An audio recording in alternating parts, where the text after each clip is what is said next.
Blacksmith Guild meeting. Today we are going to be meeting one of the legends of American blacksmithing. That's Mark Asbury. He's the guy who quite literally wrote the book on blacksmithing in America. I've got my lovely wife here with me. She's going to be enjoying things with us. So usually the wife doesn't come out to the blacksmith meets, but on this occasion she has joined me. So let's head on inside the Lightning Forge here in Murray, Utah and get started. Yeah, so think about working with, let's say, concrete. You know, what size of aggregate do you want in your concrete? Do you want fist size or do you want small? Because this is about the same as working with a fist size aggregate. But let's suppose we're making a tool now. We are obliged to heat it up to a forging temperature to be able to make a tool. So we know we're going to have this sort of grain growth within the tool. Okay, you can see that grain growth. Not just this bit, we had 4 inches all in 2000. We quenched the whole 4 inches. We just broke the first inch off. Okay, that's important. So all this is the same grain stroke. Agreed? We heated it to the same temperature. So now I'm going to heat it to what I would consider more appropriate for heat treating quench. You know, you heat it up, you can quench nice and slow. I'm heating up to 1500 thereabouts. Let's just say it's got a little colour in it. I'm going to call that good. But much slower. So as we do this, we are crisscrossing across the phase change layer. That's what we had, and then we went down to 0, and then we reheated across that threshold, but not the same high temperature. Oh yeah, that's much tighter, much cleaner. I missed it. What type of steel is it? This is 1080. So now the question I would have is, let's heat it up to that 2000 again, and let's let it cool down to that 1500, and then quench it, and let's see if we get any refinement in the grain pattern. So the question is, do I have to go through that phase change back from the 14 atoms to the 9 atoms, whatever it is, and then come back up again to renucleate, regrow those cells, or will it happen on a cooling process? Reasonable question? Yeah. Yeah. Oh yeah, there's a massive difference. It's not refined nearly as much as when you let it get all the way to 0. Right. Interesting. It's one at a time. Okay. And then the middle one was just an incident at the same temperature. So they're almost identical. To me they are. So you don't need to know much about heat treatment to say, well, that's not good. That's better. We have a Genevieve name, and she's a senior engineer for SpaceX. Wow. Which she did, yeah, exactly. And she's great. You know, there's nothing racist. She just chucks out all this information the way we can all understand it. When people talk about a body-centered molecule, which is an iron molecule at room temperature, I've got one that you can look at. And then these all come out to the sides, and when I try and draw a picture, I do it so badly that no one understands what I'm talking about. But I can show you this, and then you know. Molecule, because we all understand that reference. Agreed? Yep. That's not a molecule. That is a space lattice. Right? It's not a molecule. We use the term molecule because we all understand what we're trying to say. I've got 2 bars. I've just marked. Don't try and get center. Just try and get somewhere near center, but don't fuss with it. Take one of those bars, turn it around end for end, put them down, and the center will be between those 2 chalk marks. Agreed? Agreed. Now you can get fussy. I want you to make a hair clip. The hair clip is just slightly open. If you are too closed, as I am, I just want you to whack that end, and it's just going to open it out. Those 2 should fit together. We've got 4 pieces of bar now trapped. The other way of doing this is get 4 6-inch long pieces, wrap baling wire or hose clamps or whatever it is to hold this in place. I don't care for that method. I like to do this. Choose your best end. One end, you're going to make a scarf, and it's going to get welded to the shaft. The other end is going to get basically a collar wrapped around it and then bradded over to close the weld. So that bradding over, I doesn't care whether it's a smooth end or a ropey end. I'm going to hold the 2 loose ends on this side. By holding the 2 loose ends, I'm clamping that to the other bar, which is just floating at this stage. Right, so now I can go into the forge, and everything should stay reasonably in the same place. So heat it up to a near welding temperature, flux it, go back in, top up the heat, and with this end, I want you to weld for about 1 inch and a bit. Oops, that's a little off. So I'm just going to tap that down, and now I'm going to try and make this square. So I'm just forging this a little bit. So the original cross section I'm going to call diamond. and now I've got square. Square is important for me because I want to hold this on the anvil and I want it to stay still. We're going to put a scarf on the end of this. What is a scarf? A scarf is a preparation to the end of the bar that's going to assist you in your welding process. So we can draw a conclusion from that. We can say that the force applied is roughly 90 degrees to welding zone. If I take these two bars and I hit them from my elbows, that's not going to produce a weld. If I take these two bars and hit them top and bottom, it's not going to produce a weld. So if I hit this, it's great. But as soon as I do this and work on the side, now I am not at 90 degrees, I'm parallel too.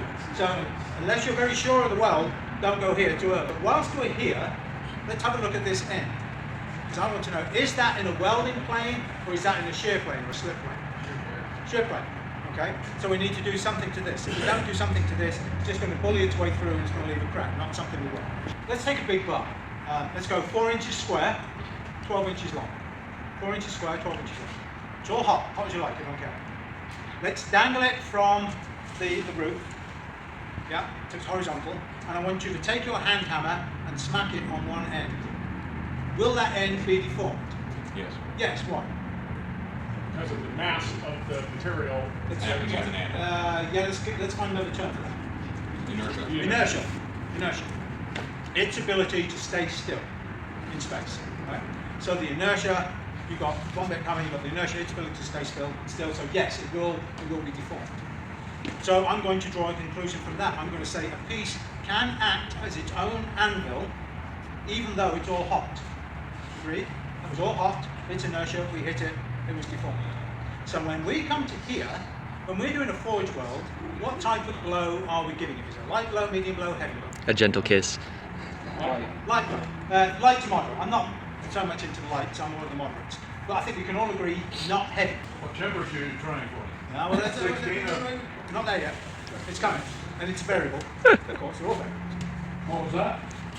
What was that? That was 18, I think, because we shot by wrong time. Okay. Yeah, 19. All right. And change the steel, change the temperature. So it may be that we're not fully penetrating this bar, and we know a bar can act as its own anvil, even though it's at a welding temperature. So if you've got this, and you're hitting this with a light blow, there is a possibility that this can spread on the anvil that's underneath it, and it's going to make little wings. Yeah, we don't want the little wings. Little wings are a bugger to get welded in. That's the point. Yeah? So we're going to make it narrower than the bar to which we intend to weld to, so that as we are blending that weld in, hopefully it will spread to no wider than the bar underneath. There's your step, here's the force applied, and so you can see that's in the slip plane. Here's our welding plane. I like to make my steps over a radius edge, not a sharp edge, and so I know that when I'm doing this, this is going to topple over and get into a welding plane as quickly as it can. If that were more that shape, as I hit this can be crumbled, etc., and I can sometimes not get the weld that I think I'm getting right in here, so I like a radius edge. Now when I made my first weld, this weld, I didn't make the best weld that I possibly could. You can still see the seams, you can see it sort of structure. Because I'm going to weld this to something else. And in that welding to something else, then I can make it the best weld I can possibly weld. But if I go about making the best weld now, I might not have the material later that I need to make my other weld. Let's give me a moment here. So I'm just going to come in here close to the end, and I'm just going to cut that end off.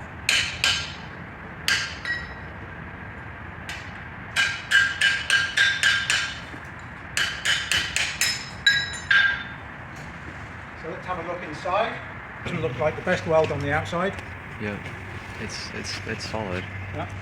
To the point where nobody said anything. It's like doing a demo in church. And I realised then that having come from California, where the first 2 rows are full of hectares, that I need help. I need a little, otherwise my whole thing goes. Okay, so bring it on. Hold on. I'm going to bring this out now. I'm going to put that slope on the side, and I'm going to lift up, and I'm just going to thin the toe of that scarf. I'm going to turn 180, and I'm just going to thin the toe of that scarf. Come here to a radius edge, somewhere about there. And I'm just going to run my hammer down that face. Run the risk of hitting that anvil with your hammer. Okay, and put the smiley face. You know, I don't care. It's not my anvil. But I might care. Yeah? And if that's you, then you might want to get a little block or something, a sacrificial block, so you can do all of this where you're going to put a ding into something, do it on this, and file it off or throw it away, whatever you want to do. Okay? Or find your mate's angle. I stuck a punch. You couldn't get out. He said, could be worse. And I said, how could this be worse? He said, could be my punch. We are going to pull back that slope. We can do it a number of ways. I just did it with a chisel cut. It doesn't have to be a chisel cut. I could hold it here and angle my hammer and knock that back. And I've got a feeling you're not going to enjoy that in your wrist over a period of time. In fact, we used to have a friend of ours, Francis Whittaker, and he lost his cartilage in his wrist due to upsetting into his wrist. So not a great thing. What I'm going to do, I'm going to upset, and then I'm going to drop my tong hand. And that's going to give me about a 60-degree angle. Remember, that one was 60 degrees before we started, so we're in kind of the right place. So now what I can do is I can come back here. If it grows in width, I don't need that. I'm going to be smacking it from the top and the bottom. So let's bring it back to its parent stock thickness, which stands it up a little more. And then let's just do what we just did. We're going to thin the toe and then make a step. Try and make sure the fit is good going into the weld. There we go, sorry. Awesome. Yeah. Try and bury it with the coals. And what we're saying is that most of the heating that you do above 1400 degrees is through radiation. So make sure you've got your radiating emitting source completely surrounding your piece. I've got the smaller piece in my hammer hand, and my hammer is right here at the edge of the hammer. So that's the rivet piece he was talking about. Rivet all the way through. Okay. And that's just to keep it together until you forge weld it. Yep. Okay. Remember, if you don't want it to get any thinner, don't hit it there again. The scarf is here, the other scarf is there. You can see that one is still visible. Wow. Cool. We did some of these, and at the end of the day, it's not difficult, it just takes practice. And that's what we did. So, I think you need to do, somebody said 40 welds before it starts. I say 1,000, give yourself a bit, whatever it takes, before you can call yourself a weld. So on your first 1 or 2, 10, 20 welds, if it falls on the floor, it's fine, you're just where you're supposed to be. Pick it up, put it back in the fire, and I'm going to go. Okay, don't beat the stick over yourself or whatever. Now, 989, give me a call. We've got something to run on. But 1, 2, 10, 20, fine. Pick it up, dust it off, put it back in the fire, have a knock. I'm going to lay off about 7/8 to an inch, half-inch low.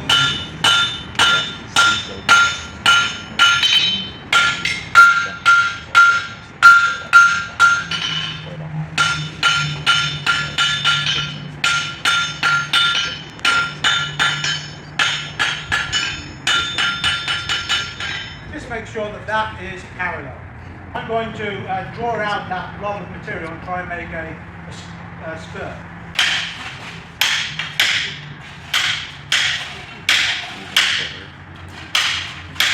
If it starts to go wonky, press it.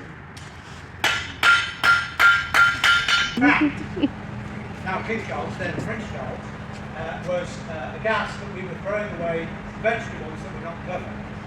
So if you were to go into a grocery store, you will find a section of the greengrocers that says wonky veg.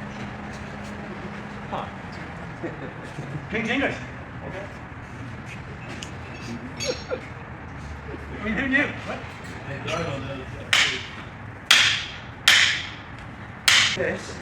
This has been chilled by the vise, so the top surface of this is wider than the bottom surface, agreed?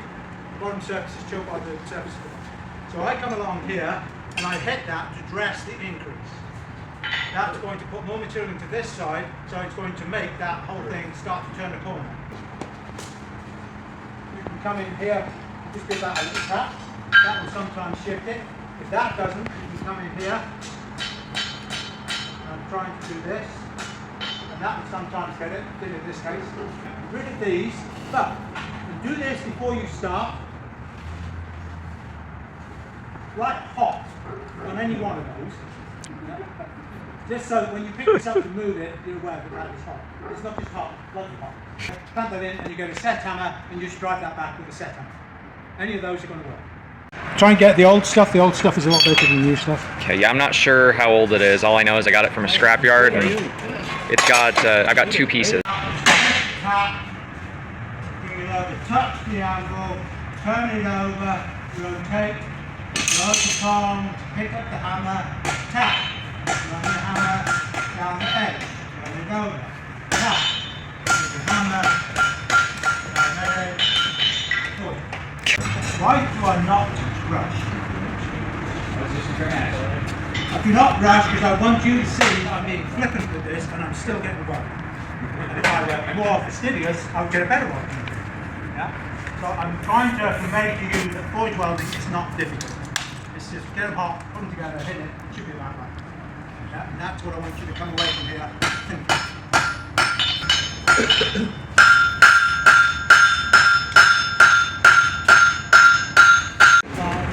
That's clean. Wow. Both feet, where's it going to go? Everywhere.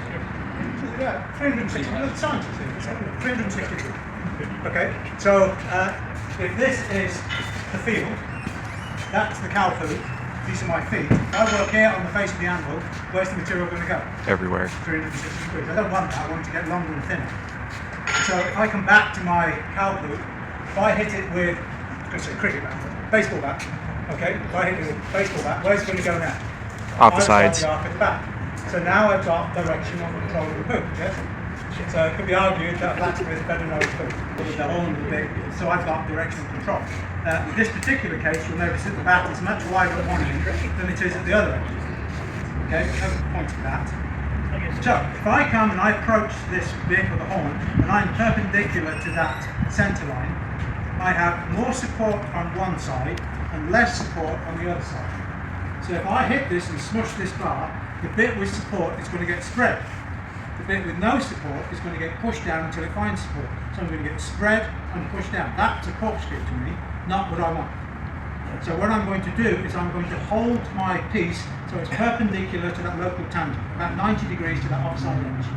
Yeah? And now I have decreased the support on this side, and I've increased the support on this side to a point where I'm closer to equilibrium, where they're both about the same. Okay. And now I can work there, and it should not corkscrew as bad. I like the horn away from my hammer hand. So let's take an eye. We're going to make something. He likes his anvil set up the same way I do. Yeah, you totally obviously Well, that recording is. this properly. I would like to go. No, he said all around he that has it block set the same and look direction. I can go all the way around. Mm-hmm. Yeah, this side. That's why I like it If like the horn that. were over here, Can't do it. I get locked up. Yeah, the only way for me to do this is to stop moving me. I don't want to move you, I want to move the piece. Yep. So I like the bit of the horn opposite to my hammer hand. When you have, I'm going to say, the pretty, anything that's sticking up like that, if you're coming in, try not to keep that up. If you've got a pretty, try and make it go down so that you're not going to hit the pretty. I don't know about you, but all my life people have been saying, look at where you're hitting, look at where you're hitting, look at where you're hitting. And so I have this pretty bit, and I look at it to make sure I don't hit it. And what have I done my whole life? Look where you're hitting. Put the pretty bit down. I'm going to come out, the three ends are going to be north, south, up and down. I'm going to knock those three ends in, and then I'm going to start to make it round. Yeah? So let's do that. I'm going to come out, there's the three ends, tap that in, break it up. If the inside, will that be 12 inches, more than 12 inches, or less? So it's going to be less than 12 inches. Yeah? The only thing that's going to remain a constant, and I'm careful how I word this, so pick up on the wording, is the centre of mass of the bar is going to remain the constant measurement. I'm putting that in the middle, because I'm dealing with a rectangular bar. But let's suppose you had a wedge that you were bending. Well, that inside is going to be less mass than the outside. So it's the centre of mass, where the forces of tension and compression find equilibrium. Looking at this, I need to find that neutral axis of the line, which is right here. So when I'm looking at taking this measurement, I need to know that diameter. So you can say it's the inside dimension plus half the thickness plus half the thickness. That seems a bit fussy. Why don't we say we take the inside diameter and the thickness of the bar? We add those together. So we've got 1/2 inch and 3/8. That is going to give me 7/8. So circumference equals 5 times 7/8. Pi for me is 3, I don't muck around with small stuff.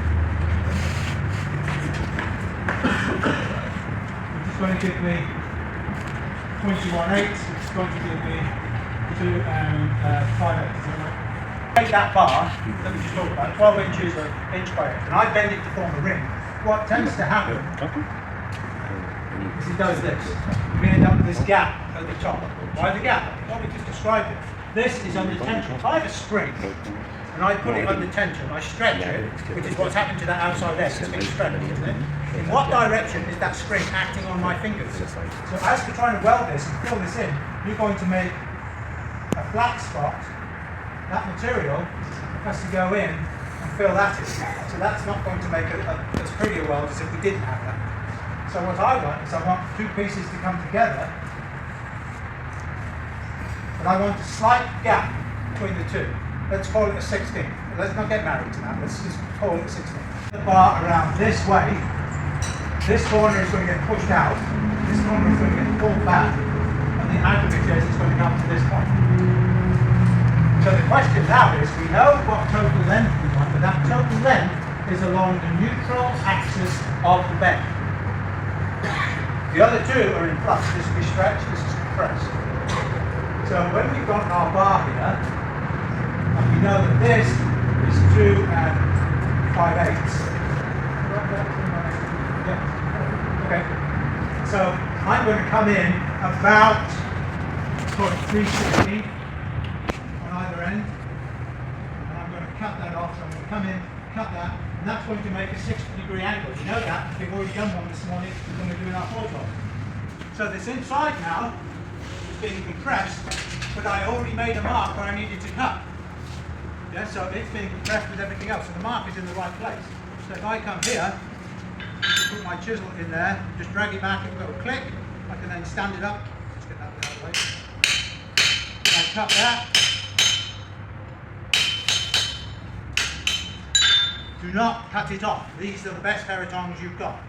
At this stage, we've taken the outside of 2 bars and welded them together. We're going to assemble this before we weld, which means the inside, where we want the weld, is going to be cool. So I am going to heat inside, because if I don't, by the time I've got a welding heat to the inside, the outside is going to be burning. I can bring this out, I can just, and the way I do it, bend it back, and then just bend it off the side. I can bring this out, I'm going to pop that in the step there, pop that in there. Just leave yourself a 16th or so.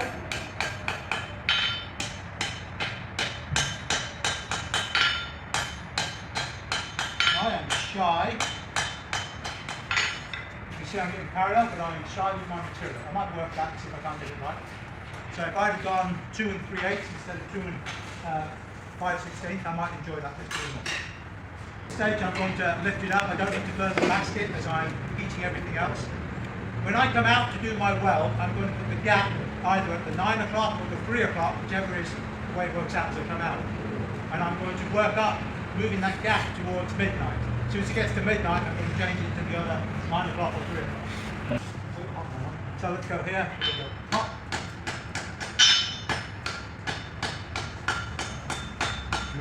I say our math was out by a 16, but that was because I was probably just a hair fatter than I thought I should be. It's like life, right? Come down evenly. Oh yeah. Oh, I see what you're talking about. And then we'll start to grab that little bit that's sticking out over. Right up.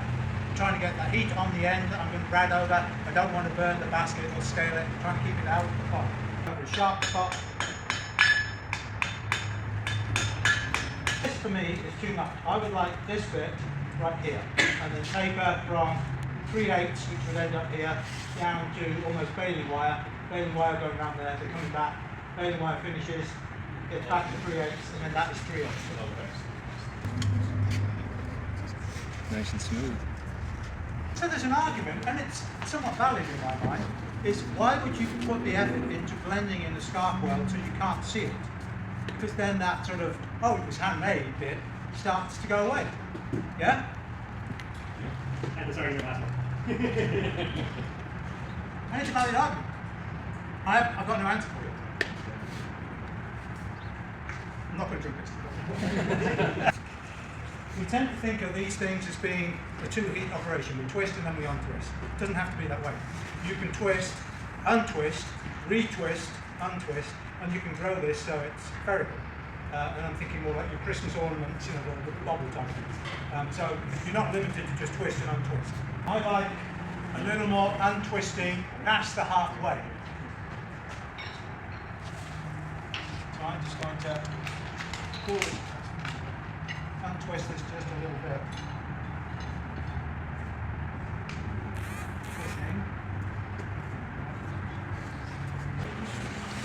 And I would take this and throw this in some vinegar, just your normal white vinegar, pickle it, that's why it's called pickling. And I put it in there 24 hours and that will dissolve all of the scale and all of the captured borax. It's more of a boron soup. And you can put, are you familiar with Murphy's cold tar liquid soap? If you go to maybe a hardware store, you'll find it is a soap. If you were to put it on here and brush it, it's almost like oiling your piece. It has a slight sheen. And so from the farrier competitions, you were not allowed to put a finish on your work. Is that correct? Right. But the British, being the sneaky bastards that they are, would put the soap in the water. And all they would do is brush and then put the finish on from the water. This is called putting the finish on. Borax is sodium, 3, 4, sodium tetrachloride. That is flux.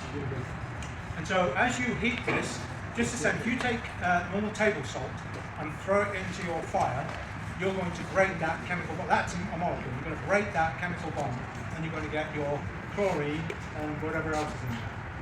Right? Same with this. This is a molecule, but you're going to break it with the heat. And what's going to happen is that the sodium is going to leave with some of the oxygen, and that's going to become a gas.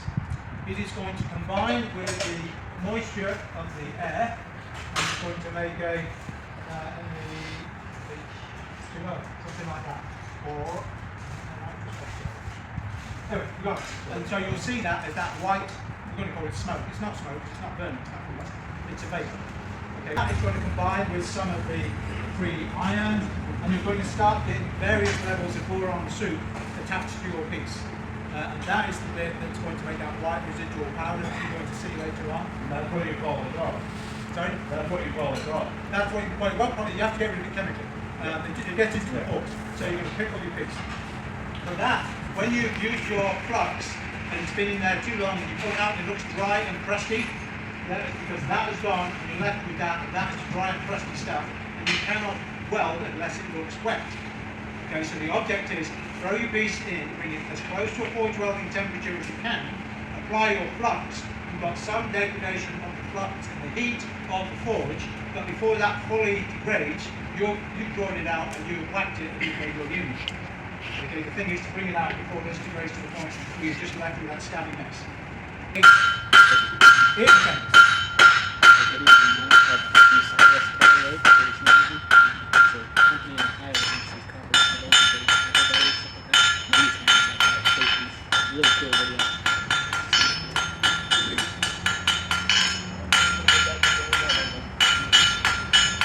Don't make that sharp, otherwise it's just going to stick in the wood every time you use it. I want the poker bit, and I don't want it just a straight line, I want it to have an aesthetic. And so I'm going to bring this over, pop that over a bit, and I'm just going to drive that down. You can see driving that down, it's already corrected that little thing. Pop that over there, drive that down the way, pull it back about halfway, and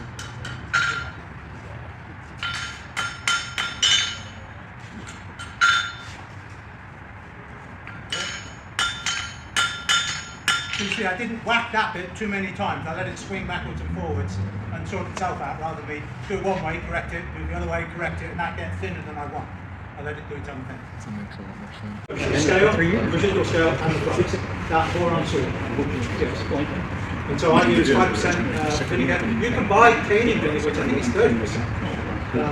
But I really need to know that comes through the door, so I've got the latch, door, the other half of the latch, the bit that swings up and down, and then the bit that's hanging out through.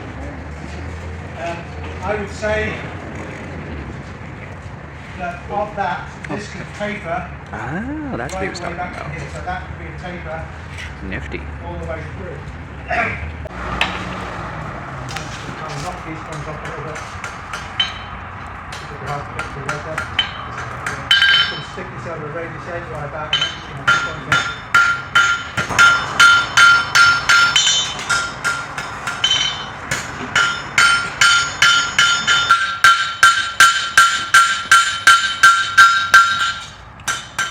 I'm bringing this down to about half its thickness over a radius edge, and I am tapering it out to about here. I have left that last half inch unforced.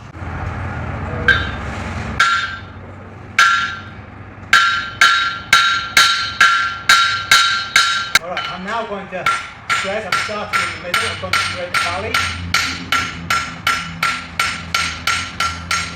And I'm holding my hammer flat and my beam in line with the centre line, and I'm going to work until I'm starting to make a mark in that building. So I'm getting rid of this, spreading it out.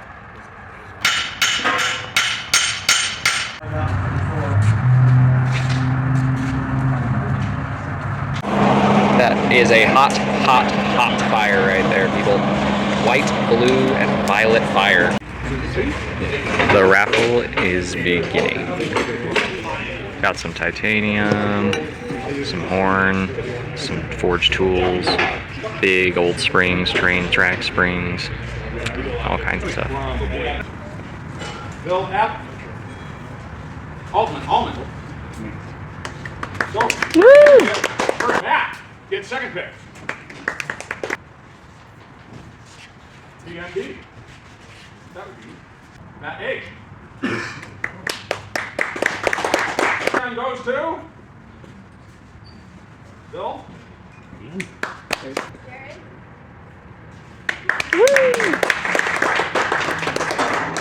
Molasses flakes that they feed cattle, and you make a solution in water with that. It will eat the rust and leave the seed.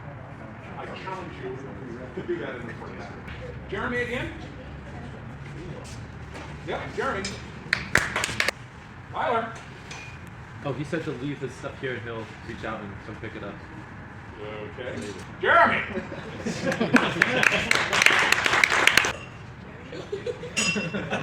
How many tickets did Jeremy buy? All of them. He's not present.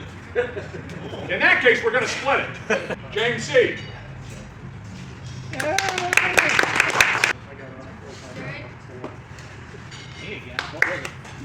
It'll come to wrought iron. These are military tent pegs made of 4140 steel. So, Well, now you tell me. It's like I don't need a tent stake, but 4140. 4140 tent stakes. That's The finest our tax dollars can buy. I think this is rigged. Was it me? Did you pay her off? Jeremy! Kelly Bird. Business money. Zach. Okay. Zach. Jacob. That'd be me. Can't read it. Yep. Stan C.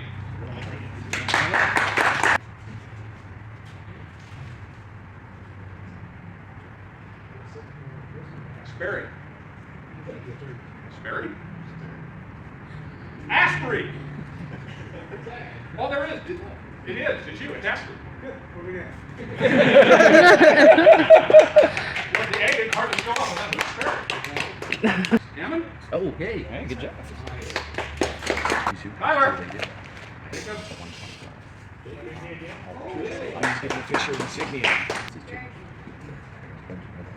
Jared.